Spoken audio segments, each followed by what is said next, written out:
All right, I know it's been a minute since I've done a review. I was supposed to do a review for the Meg 2, The Trench, but just never got around to it. But I was really excited to see Blue Beetle, so let's talk about it.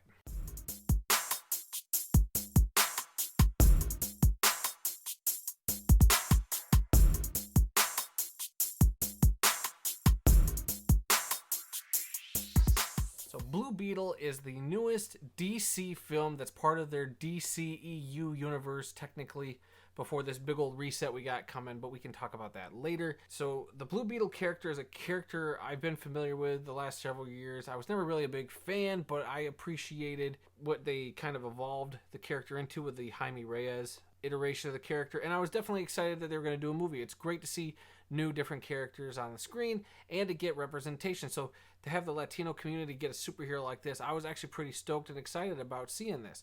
And the story here is a very family-centric story based around the main character, Jaime Reyes, who is kind of thrust into this world where he has this scarab given to him by accident, and it attaches to him, and he becomes the superhero Blue Beetle.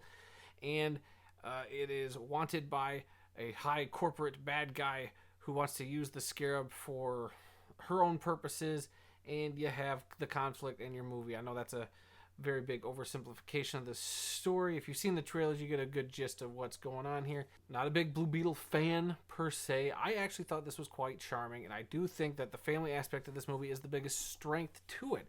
Jaime Reyes, as played by Xolo mariduena, I hope I'm saying his name right. I've seen it kind of pronounced different ways, so I hope I'm saying his name right. Look, I think he is a solid lead here. I thought he was charming, he was fun, a little goofy, so he was a good combination of like what I thought the Jaime Reyes character should be. And he also has a great supporting cast around him in that family, one of which is George Lopez, who plays his uncle Rudy. He's a hoot in the movie. He's got a lot of great one-liners, and he's the funny character of the whole thing. And then you bring in like Susan Sarandon as the bad guy, Victoria Cord, and if you know anything about the comic books, the Cord name is a big name in comic books.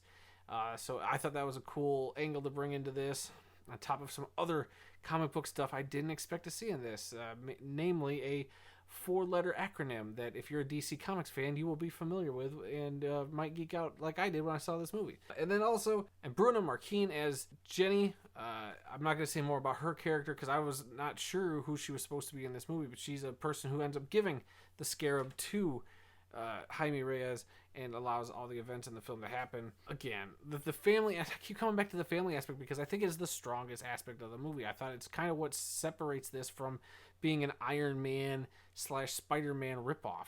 I see like a lot of people who aren't familiar with the comics would see this trailer and go, oh, it's just Iron Man and it's Spider-Man merged into some character that DC copied him.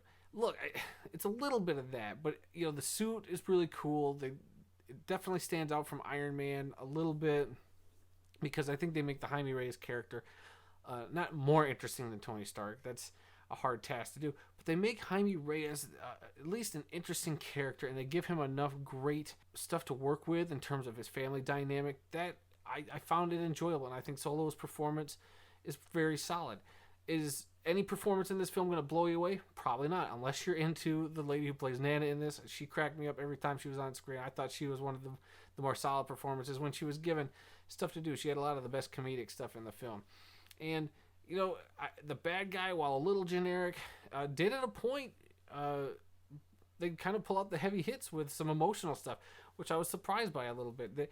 There was a few times in this film where they bring out like the punching gloves to hit you in the face with some surprising emotion in this. And I got teary-eyed at a couple of points because I was like, where did this come from? We just went straight there. Like, it was like goofy, fun comedy, maybe a little slow at times, but then all of a sudden, bam, it hits you with just like gut-wrenching emotion. And I'm just like, dang, like, where did this come from? And I think had this been, and I'm not going to lie, I saw some stuff before I saw the movie. I don't try to read reviews before I go see movies to go in with a clear head, but I did see one thing that said, had this script been polished, maybe gone past through a couple more times, this could have been like an excellent film. And I have to agree with that. Not that this is a bad script, not that it's a bad film or bad story, but I do feel like had this maybe just a little longer, just been reworked a little bit, this could have been truly one of the better comic book movies out there. Maybe not like a top 10, but this could have been something we all would have went, dang, like that was surprisingly good. And while I do think this is surprisingly good, it's not up there. It might be my least favorite of the DC films this year. You know, we had Shazam, Fury of the Gods, we had The Flash, and now we got Blue Beetle. And Blue Beetle was originally supposed to be an HBO Max or Max streaming movie. They were going to do this in Batgirl. We all know Batgirl got canned, and Blue Beetle got the theatrical treatment. They said, hey, we like what we're seeing. We're going to give it a little extra money for the budget and, you know, tweak up some of the special effects, and we're going to put this in theaters. And I think the special effects in this are surprisingly good. If you would have put this on HBO Max, I could see where they would have cut the corners in this. But putting it in theaters, there was a couple times where I was like, dang, they put some money into this scene. They put some money into these effects, and I appreciate that. And, you know, had the story just been a little stronger, you know, this could have been something truly people would be talking about. But as it is, it's not terrible. It was fun. I had a good time. I did kind of nod off at a couple points because it did sort of drag. It was kind of all over the place in terms of tone. But at the end of the day, I still appreciated it. I still had a good time. I would recommend it to any comic book fans, DC fans especially. Go check it out, support it. And I'm going to give this a B-. You know, I wish I could have given it higher. I wanted to give it higher, but I settled on a B- because, you know, like I said, all over the place. And just, there's just so much it could have done better that I was a little disappointed, not going to lie, at the end of the day. But I still had a good time, which I think is all that matters. But what do you guys think? Have you gone to see Blue Beetle yet? Do you plan on seeing Blue Beetle this weekend? Leave those thoughts and comments down there below. Also, I want to know, what's your favorite DC movie this year or superhero movie this year?